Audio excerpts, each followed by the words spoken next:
And we're gonna cover the entire surface area of the window. Now, I know you probably can't see it in the video, but there's a bunch of tape, and looks like they had a bird feeder on here at one point. So there's a bunch of like bird droppings and stuff. So what we're gonna do, we're gonna use our steel wool. And once we're done using our steel wool, we're actually going to scrape the window, which I wanna teach you real quick how to do without scratching the window. All right, so scrub it really good.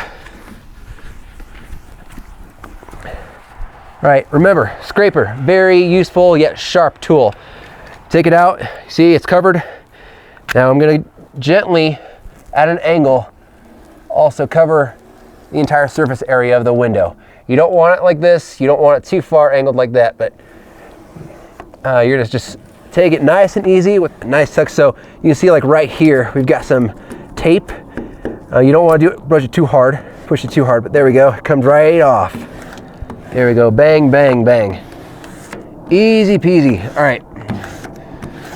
Now, a lot of times in Colorado, if it's below 30 degrees, which we're almost about there, or below 32 degrees, is that we put water onto the windows and it freezes right to it. So these processes have to be pretty quick, or else we're just gonna be dealing with a big old ice problem. And from my point of view right here, I can see a little bit of ice chips kind of forming at the bottom of the window. So I wanna do this quick.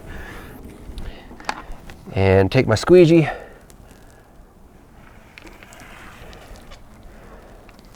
It's not running as smooth as I'd like it to, because there's a little bit of ice forming, but boom, it came pretty clean.